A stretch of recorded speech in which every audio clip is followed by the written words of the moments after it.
Hotel Antelar presenta una producción de Eco Yucatán.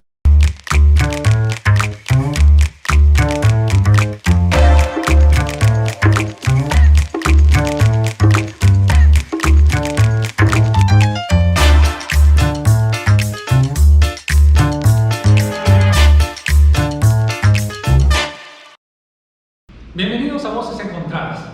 Soy Rodrigo Vázquez y en esta ocasión estaremos hablando del suicidio en Yucatán, un tema en el cual pocos quieren hablar, pero el día de hoy vamos a romper el silencio. Vamos a hablar con un especialista, con el director de la Asociación Yucateca de Suicidología, Edgardo Flores. Muchas gracias por acompañarnos. Rodrigo, un placer estar contigo y pues hablar de este tema, como tú bien dices, que es importante poner sobre la mesa. Vamos a hablar directamente del suicidio porque los medios de comunicación como Eco Yucatán y como muchos nos encontramos ante una constante de casos que van ocurriendo. ¿Qué está pasando en Yucatán sobre el suicidio? Mira, es un tema muy complejo. Es importante partir de esta primera idea porque de repente se habla del suicidio como si fuera algo muy simple. Es una situación de salud mental y que por lo tanto la persona tiene ciertas condiciones y eso es lo que sucede. La realidad es que el suicidio es de los temas más complejos que existen porque no es únicamente un tema de salud mental, sino es un tema de salud social. Está inmersa dentro de nuestro contexto histórico, cultural, político, económico, dentro de las familias, dentro de las religiones, como un elemento en el cual la persona que está incluida en todo esto empieza a percibir situaciones de aflicción y sufrimiento y empieza a aparecer la idea acerca de esta temática. Vamos a ir derribando mitos, ¿te parece? Me encanta. El primer mito es, la comunidad maya tiene un antecedente de ahorcamiento, de suicidio, y por ello es que Yucatán se siguen registrando estos casos. Históricamente se habló incluso de la existencia de una diosa del suicidio, la diosa Ixtap, ¿no? Hoy tenemos muy claro que eso no existe. Fue una interpretación inadecuada de los primeros antropólogos que todavía no contaban con los instrumentos que hoy se tienen de comprensión de jeroglíficos.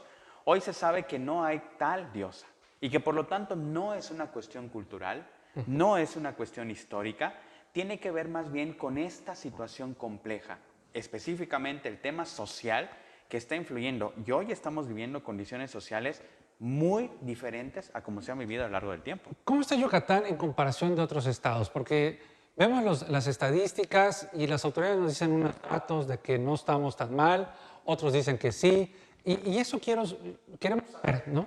Mira, el último dato muy puntual por parte del INEGI ha sido que Yucatán presenta 14.5 por cada 100,000 habitantes de muertes por suicidio, lo que lo colocaría en el segundo lugar nacional, solo por debajo de Chihuahua. Entonces, históricamente, cuando hacemos una revisión, ha estado Yucatán en los primeros 5 lugares desde hace tiempo. Una de las cosas que queremos impulsar en la futura Asociación Yucateca de Suicidología es un observatorio estatal del suicidio que permita congregar todos estos datos y entonces tenerlos de tal forma que nos ayude a tomar decisiones de intervención, a realizar propuestas de acciones e incluso incidir en políticas públicas. Sin duda, creo que la Secretaría de Salud ha quedado corta ante la gran situación de salud pública. ¿Qué podemos hacer? Pareciera que no hay nada que vaya a detener, las autoridades parece ser que no están haciendo. ¿Tú qué opinas del trabajo de la Secretaría de Salud? Creo que cuando se comprende que aún la temática de la salud mental aún necesita ser reivindicada, me gusta este concepto, ¿no? La reivindicación de la salud mental, en donde hoy el presupuesto federal y estatal sigue siendo mínimo para la atención en acciones respecto a esto, ¿cómo le exigimos a un instituto de salud mental del Estado que haga la mayor cantidad de acciones si el presupuesto es mínimo? Yo considero, y lo digo con muchísimo respeto, que están haciendo lo que pueden con los recursos que se tienen. Pero cuando entendemos, Rodrigo, que esta temática nos incluye a todos y a todas, es cuando vamos a dejar de señalar al gobierno como el ente que no está actuando adecuadamente y empezamos a verlo desde estas condiciones en las que todos y todos estamos adentrados y entonces ahora vamos a poder decir, oigan, escuelas, ¿qué están haciendo? Oiga, empresas, ¿qué están haciendo? Centros religiosos, ¿qué están haciendo? Medios de comunicación, ¿qué están haciendo? Familias, ¿qué están haciendo? Centros culturales, recreativos, ¿qué estamos haciendo para atender a esto? Porque no es únicamente un tema en el cual estamos inmersos psiquiatras, psicólogos, institutos gubernamentales. Nos compete a todos y a todas, Rodrigo. La autoridad es al final la que tiene, se habla de que hay villas para atender, se habla también que el gobierno federal quiere desaparecer el hospital psiquiátrico. Claro. ¿Qué hay sobre estas situaciones? Porque hoy hay muchos rumores, pero los rumores no nos ayudan a detener los suicidios que siguen registrados en Yucatán. Mira, actualmente a nivel federal está ya, en teoría, conformada el Plan Nacional de Atención al Suicidio. De hecho, Yucatán forma parte de estas primeras estrategias y justamente lo que se está buscando con este nuevo enfoque es dar una atención comunitaria. Por eso se ha hablado de manera muy amplia en cuanto a la desaparición de los centros psiquiátricos. ¿Por qué? Porque lo que se busca es dejar de focalizar esta situación únicamente como un tema psiquiátrico, como un tema de salud mental. Ahora lo que se busca a nivel federal es que se entienda que el desarrollo, el proceso, la rehabilitación, la intervención tendría que ser en comunidad. Y esto, por eso mismo, lo que entiendo que se está proponiendo es que ya cualquier hospital pueda brindar atención psiquiátrica, psicológica, para que si alguna persona está llegando a una situación de crisis, ya no es remitirlo al hospital psiquiátrico como comúnmente ocurría, sino ya el centro hospitalario tendría que tener la atención en ese mismo instante. Entonces, eso es lo que se está buscando. Por eso cuando se dio a conocer esto, sí, fue la gente polémico dijo, de que, ¿cómo que van a desaparecer? No. Digo, hay muchas personas que van justamente por los medicamentos, por su... Aunque con todas las carencias que tiene el hospital psiquiátrico, que hay que mencionarlo, abusos, sí, claro, violaciones a derechos humanos, denuncias directamente, el hospital psiquiátrico con todas esas carencias es un punto en donde muchas personas encuentran atención para la condición que tienen. Y ahorita lo que se estaría buscando justamente es que no sea únicamente el hospital psiquiátrico el que brinde esa atención, sino que si yo puedo acudir al centro de atención comunitaria que está en mi localidad, que ahí mismo me puedan brindar esta atención, al menos de contención o al menos de primer nivel. Ok. Justamente hablado de esto, hay gente, yo creo que han pasado en los últimos años, la gente ha transitado, o las nuevas generaciones hemos transitado, a que la terapia no es una situación de locos. Correcto. ¿No? Que ir al psiquiatra no es una cuestión de locos, sino es una situación de salud pública, porque al final una persona que tiene una crisis de depresión puede afectar a su comunidad, ¿no? Por supuesto. Totalmente. Entonces, hoy, ¿cómo podemos explicarle esto a la ciudadanía y decirle, a ver, ir al psicólogo, ir al psiquiatra porque eres loco? Claro, claro. Mira, siempre hay una alegoría que me gusta poner, ¿no? Rodrigo, si tuvieras un problema de los dientes, ¿con quién acudes? Con el dentista. Por supuesto, es el profesional capacitado en este aspecto. Si tuvieras alguna situación con la alimentación que te recomiendan, oye, creo que es importante que cambies tus hábitos alimenticios. El nutriólogo. Totalmente. Tuviste un accidente y desafortunadamente tienes que rehabilitar la movilidad de la mano, ¿con quién acudimos? Pues con el de rehabilitación, ¿no? Exactamente, fisioterapeuta, ¿no? Pero si tuvieras una enfermedad, algún dolorcito, ¿con quién vas? Pues con el doctor. Exacto. Pero ¿qué pasa cuando lo que nos duele son las emociones? Cuando lo que nos duele es lo que estamos pensando, cuando lo que nos duele son estos elementos sociales vinculativos, ¿con quién acudimos? Pues muchos se refugiaban en las iglesias, exacto, en las casas, ¿no? Y ahí es donde entramos las y los psicoterapeutas como los profesionales capacitados en la atención. Si me está doliendo algo a nivel físico, pues voy con el profesional capacitado en ello, que es el médico o la médica. En la parte alimentaria, nutriólogo, nutrióloga, la de rehabilitación, fisioterapeuta, es lo mismo. Creo que es importante romper con este estigma y entender que no es un reflejo de debilidad, no es un reflejo de vulnerabilidad, es una condición humana en la que todos y todos, incluso a nivel físico, yo puedo tener toda la energía del mundo, pero a las 10 de la noche ya estoy más irritable, ya me siento muy tenso y pues bueno, es importante hacer ejercicios que me van a ayudar a contener esto. Pero si esto es lo habitual, pues ahí es donde entramos los profesionales. Ricardo, en nuestro trayecto aquí en Eco Yucatán hemos informado de hechos violentos en donde estas personas también tienen un problema de salud mental por el cual agredieron, mataron, comieron incluso a sus víctimas, como fue el caso del caníbal de Alejandro Valle.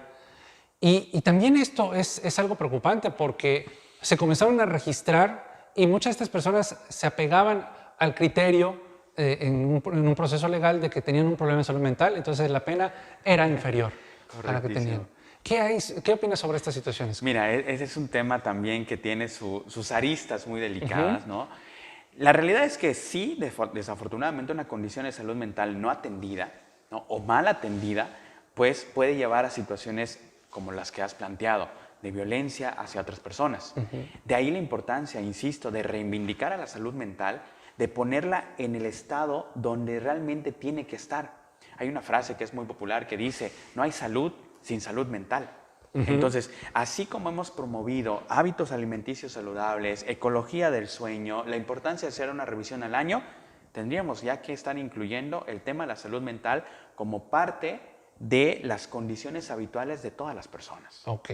Vamos a pasar a una etapa que es de los medios de comunicación. Buenísimo. Tú nos has pedido a los medios de comunicación Por y varios favor. compañeros reporteros que al final entendamos el papel como poder, como un poder en nuestra sociedad de influencia. Correcto. Y en lo particular, tanto a Marco Dorantes como a tu servidor Rodrigo Vázquez nos ha tocado cubrir hechos de suicidio. Y cuando llegamos a este punto, y lo voy a decir con mucho respeto, cuando el hijo del integrante de los juglares y luego el propio integrante de los juglares atenta contra su vida, cada uno, es algo, como decíamos en la previa, te sensibiliza. Por supuesto. Y dices, Sí, ¿qué se pudo hacer en estas situaciones? correcto. ¿Cómo informar esto? ¿Cómo tú sugieres? Platicábamos que hay dos efectos por allá. Totalmente, ¿no? Si quieres, vamos a entrar en ese tema. Perfectísimo. Mira, hoy por hoy nos ha quedado muy claro por todas las investigaciones que se han hecho a nivel mundial, promovidas por la Organización Mundial de la Salud, que existen dos efectos. El efecto Werther, ¿no? Que emana esto justamente de un libro que se llama Las desventuras del joven Werther, en donde lo que se quiere enfatizar es que un reportaje con ciertos lineamientos, como por ejemplo se menciona el instrumento que se utilizó o el método, donde se describe todo, donde se da una narrativa de causa-efecto, es que lo hizo por esto, ¿no? En donde se ponen fotografías, puede generar una condición de mayor vulnerabilidad en alguien que ya está presentando un riesgo. ¿Por qué? Porque si yo leo una nota en la que dicen, oye, tal persona lo realizó porque... Se hace terminó su apología relación, directo al suicidio y una persona puede tomar esas ¿me indicaciones identifico con y, esto? ¿No? si está en una crisis en ese momento, atentar contra su vida. No, no es la causa, hay que entender eso. En suicidio no hay causa, son factores de riesgo, pero puede abonar a esta condición. Ok. ¿Qué es el efecto papageno? Que es lo que estamos promoviendo y que Que es lo queremos, contrario sería al lo efecto contrario, Werther. el efecto protector. En donde una nota... Papageno, nada más. Papageno, así tal cual, ¿no? En donde una nota, cuidando ciertos lineamientos, en donde se pueda hablar del tema desde una perspectiva compleja, en donde, claro, se reporta la muerte de alguien, lamentable, pero también se aprovecha la nota para decir, recordemos que estas son situaciones que se pueden trabajar, recordemos que hay alternativas, les recordamos las líneas de atención en crisis que existen en nuestro estado y a nivel nacional, les recordamos que hay personas que han estado aquí en esta situación y que afortunadamente han logrado salir adelante, escuchamos las palabras de un especialista en esto, les recordamos las señales de alerta que tenemos que tener presentes. Una nota enmarcada en todo esto ya está generando un efecto papageno. Ya está contribuyendo a un efecto protector. Porque entonces si yo, que estoy en una condición vulnerable, leo que alguien más estuvo en una condición similar a la mía y que pudo resolverlo, y además veo estas líneas, porque pareciera algo que todo mundo sabe. Pero Rodrigo, me he encontrado gente que de repente yo le digo, oye, está la línea de atención del estado de Yucatán, ¿lo conoces? No, no sabía. A pesar de que se le ha dado difusión, es una realidad, hay que decirlo, pero esto es algo que deberíamos tener en el refrigerador todas las personas. Okay. La línea de atención en crisis tendría que estar en un imán en el refri de todas las personas, porque en cualquier necesidad, para eso están. Las líneas, por ejemplo, de Salvemos una Vida, que lleva muchísimos años atendiendo estas situaciones acá. Tenemos la línea de la vida a nivel nacional también. Okay. Ahí están disponibles. ¿Y son funcionales? Algunas personas, profesionales. te soy sincero, sí me han dicho que de repente llaman y de repente, pero yo siempre les digo, vuelve a intentar, porque dado que es una línea que te conecta con diversas personas, pues a lo mejor te va a tocar a alguien con quien hagas clic. A lo mejor no tiene que ver tanto con la persona que contesta, a lo mejor tiene que ver con que no te identificaste con ella, que el estilo no es como muy de ti, ¿no? Pero hay que intentarlo y por eso la importancia de mostrar todas las alternativas. Hay incluso, no recuerdo ahorita, una asociación que tiene hasta una línea de WhatsApp, en donde tú puedes escribir y decir, oye, estoy pasando por esto, me siento de esta manera. Entonces, alternativas hay, y esto, si lo comunicamos, si la gente se entera de todo ello, por supuesto que va a traer un efecto protector. Ok. Para nuestros amigos que nos están viendo, van a estar apareciendo los números aquí justamente en esta entrevista de Voces Encontradas de atención, tanto el que bien decías a nivel estatal como a nivel nacional, para que ustedes puedan tener el acceso y por supuesto puedan apuntar para cualquier persona, porque puede ser que no sea para mí, pero algún amigo, alguna amistad Por en ese supuesto. tema. Alguna situación en crisis, inmediatamente hacer uso de estos instrumentos. Y claro, los datos de Edgardo Flores, por supuesto también. Él tiene ya varios años de experiencia y como bien decía, está impulsando la Asociación Yucateca de Suicidología. Estos términos que están. Y justamente hablando de términos, tú sugieres que los títulos de las notas periodísticas no lleven el nombre, la palabra suicidio. De preferencia, porque es una de las principales connotaciones o elementos que se ha recomendado, ¿no? ¿Por qué? Porque volvemos a lo mismo. Si yo estoy pasando por una condición de riesgo, una ideación suicida, y veo el titular, se suicidó, ¿no? Pues por supuesto que me va a llamar la atención, por supuesto que voy a acudir a ello y, insisto, me puedo identificar. Entonces, sí es recomendable sacar la nota, por supuesto que sí, porque, insisto, claro que también informar es parte importante de nuestra sociedad, pero no poner como tal el título, en el título, o el título sensacionalista que de repente se utiliza, ¿no? Pero es importante poner ahí hay referencias, ¿no? Que tal persona murió, joven de tal edad ha muerto, ¿no? Así, dejarlo ahí y ya, pues obviamente dentro de la nota, pues hacer mención de que ha muerto por suicidio. ¿No? Es como la terminología. Muerte por suicidio, es lo que estamos platicando, ¿no? Es lo correcto. Otra de las propuestas que das es el tema de quitar el apartado de estas notas de casos de suicidio, quitarlo del apartado de la nota roja. Por favor. Para quien no sabe de nota roja, son todos esos hechos policíacos, todos estos hechos de tránsito, de personas que son asesinadas, violencia en general. Violencia en general. Y retirar las notas de suicidio, de muerte de suicidio, por suicidio, de la nota roja y colocarlo en otro apartado. Tú sugieres en el área de salud. En el área de salud. Ustedes son expertos en ello, ¿no? Sabemos que la nota roja tiene ciertas características y va a cumplir ciertos parámetros. Y si mantenemos las muertes por suicidio ahí, por supuesto que va a ser muy difícil eliminar el poner el nombre, el poner la dirección, el poner el método, porque así está estructurada la nota roja. Es entendible y es respetable porque es parte de las editoriales. Pero si hacemos el ejercicio de retirarlo de esta sección y ponerlo en la sección al menos de salud, por supuesto que la estructura es diferente, el abordaje es diferente, la redacción y la narrativa van a ser totalmente diferentes. Entonces ahí sí puedo incluir aspectos como los que habíamos mencionado hace rato, en donde yo hago mención de casos, de resolución positiva, del comentario del profesional que está capacitado para hablar de ello, de las líneas de atención, en donde les recuerdo a la población que es un tema complejo, que hay alternativas. Definitivamente yo creo que da un lineamiento distinto el sacarlo de la nota roja. Pero es que el panorama que me presentas para mí es muy difícil porque tú sugieres retirar el nombre, por supuesto, eso siempre son las iniciales, la edad, la dirección. Sugieres el método que utilizó esta persona para atentar contra su vida. Y entonces, ¿qué nos queda a nosotros como reporteros, no?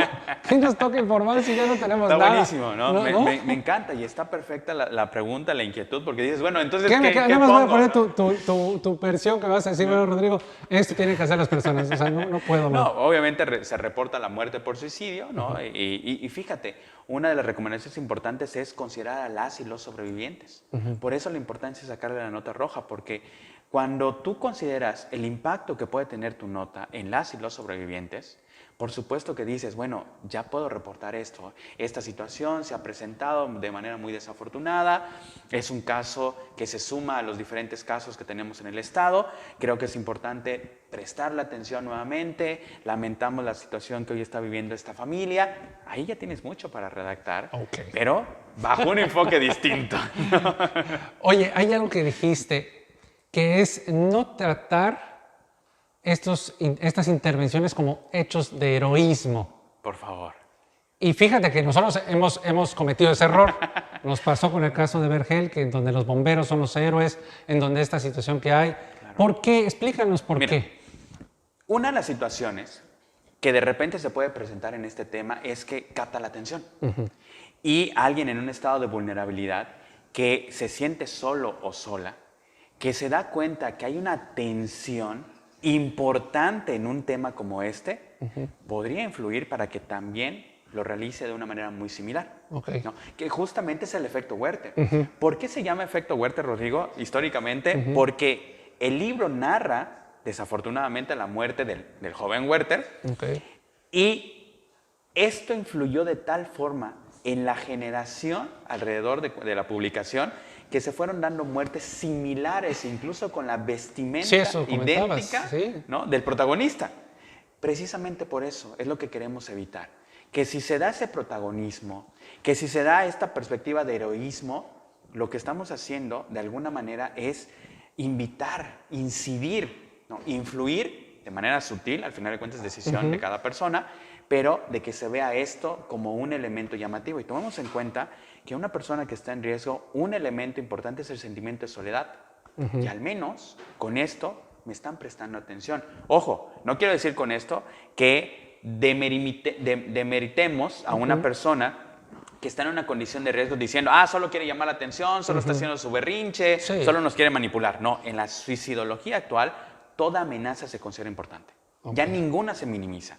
Pero definitivamente, si alguien es alguien que está en una condición de soledad y estoy notando que están yendo a grabar, que están yendo a esto, por supuesto que puede influir significativamente en esta situación. Vamos a entrar en la etapa final de la entrevista con una pregunta que tiene que ver con los niños. Bien. Los niños, ¿cómo van los casos de suicidio en los niños? ¿Van aumentando en Yucatán? ¿Van a menos? ¿Cómo están eso? Desafortunadamente, no solamente en Yucatán, a nivel nacional, cada vez hay mayor incidencia de muertes infantiles. De hecho, es uno, dentro del mismo tema del suicidio, la muerte por suicidio infantil es un tema tabú. Porque dentro de uno de los mitos dice, no, los niños no se suicidan, los niños no mueren por suicidio. La realidad es que sí, ¿no? ¿Por qué? Porque lo que se creía era antes de que como no tienen preocupaciones, como están aún en desarrollo... No son niños, están jugando, están jugando. No, pero hoy por hoy, Rodrigo, no me vas a dejar mentir, pero el entorno social alrededor de las infancias cada vez tiene mayor demanda.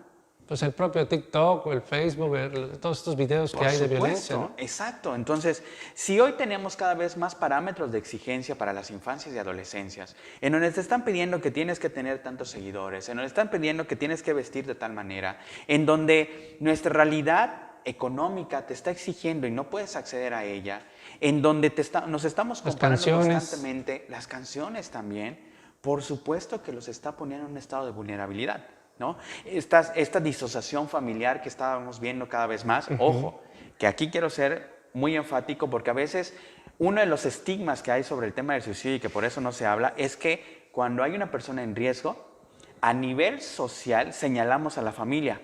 Es que eso ocurre porque seguramente la familia no le importa y está totalmente distraída. Volvemos a lo que comentábamos hace rato. No hay un factor que lo va a explicar por completo. Puede ser que sí y que sea uno que esté ahí presente, pero si partimos desde el señalar, es que la familia no está haciendo algo y seguramente la familia está causando esto. La carga que tiene la familia, Eduardo, ¿no? Al final. Imagínate, exacto, imagínate el impacto de esto. Entonces, por eso, cuando ocurre una situación como esta, un intento, no se habla, se guarda. Oye, ¿por qué no hemos visto a Rodrigo desde hace un mes? Es que está en un proceso de recuperación y a lo mejor te estás recuperando más bien de un intento de suicidio. Pero nadie lo va a decir porque no, qué vergüenza, es que va a dejar un estigma en nuestra familia y mejor no hablamos de esto. Cuando hoy lo que más necesitamos es poner el tema sobre la mesa. Entonces, regresando al punto, por supuesto que desafortunadamente están aumentando por todas estas aristas que hay alrededor, en donde hoy nuestra realidad es muy clara. Las muertes por suicidio están teniendo el mayor peso entre los 15 y los 29 años. Estamos hablando de secundaria, preparatoria, universidad, primeros años de la etapa laboral. Entonces, tenemos que preguntarnos cómo estos parámetros sociales están ahí incidiendo en esta realidad en la que veamos un hecho tan, entre comillas, pequeño, como el acceso a una vivienda digna en nuestro estado. No, complicadísimo. Oye, es complicadísimo. Un trabajador... Bueno, hasta para nosotros. Exactamente, Digo, ¿no? somos que ahí ajenos para medianamente nosotros. ahí la llevamos, ¿no? Y aún así, acceder a una vivienda en donde ya las cantidades que nos piden por esta son altísimas. Es correcto. Pues, ¿no? Entonces, esto va incidiendo en esta situación. Entonces, claro que sí, hay que poner el tema sobre la mesa en las familias y hablar. Si yo estoy notando que mi hijo, que mi hija está teniendo cambios, está teniendo ciertas situaciones, por supuesto que es válido preguntar, oye, te noto diferente. ¿Cómo estás? ¿Cómo te sientes? ¿Ha pasado por tu cabeza la idea de morir, de desaparecer, de ya no estar? Yo sé que la respuesta genera miedo, Rodrigo. Porque ¿qué tal si me dicen que sí? Entonces, ¿qué hago? Pues házmela a mí y sí me siento así como que... No lo sé, puede ser que sí. Exacto. Bueno, hasta esta respuesta de puede ser que sí ya me está dando una pauta de decir, oye, pues puedo entender que a lo mejor lo que estás viviendo te está llevando a pensar en eso. ¿Quieres platicar de eso? Mira, aquí estoy para escucharte. Y te va a dar un canal. Pero si por el contrario, si me dices que sí, son tonterías, exageras, no es para tanto, es que mira, tienes tanto que agradecer, hay otras personas que están peor que tú, lo que estamos haciendo es juzgar esa realidad muy particular de la persona, del niño, niña, adolescente, y ¿qué va a hacer? Se va a cerrar. Y entonces ya no vamos a tocar el tema, ya no se va a desarrollar y desafortunadamente puede ser que la semillita que ya está ahí, pues con los factores de riesgo, ¿no? Empiece paulatinamente, desafortunadamente, a crecer. Bueno, se nos ha ido el tiempo y la verdad es de que todavía nos quedan algunos temas, pero voy a ir a una etapa que es las preguntas. Tú me contestarás sí, no, quizás, si quieres más ampliado, ya tú lo defines. La primera pregunta que tengo para ti, Edgardo, es, ¿el gobierno de Yucatán le preocupa la salud mental? Sí. ¿Confías en la policía? Sí. ¿Hay más suicidios en Yucatán que los datos oficiales? Sí. ¿Suicidio, una desviación para ocultar homicidios? No. ¿No tienes miedo que te haga algo alguien en tus pacientes? No, para nada. Y me permito acotar este en particular, ¿no? Otro de los mitos es asociar a conductas agresivas cuando está presente un riesgo suicida. No es así. Es una condición de sufrimiento y aflicción que cuando tú contactas con eso, con la persona que está en esto, definitivamente es muy difícil que realmente pueda hacer daño a otra persona. No es una cuestión de agresión. Insisto, la persona que está en riesgo suicida no desea morir, ni desea causar daño a alguien más.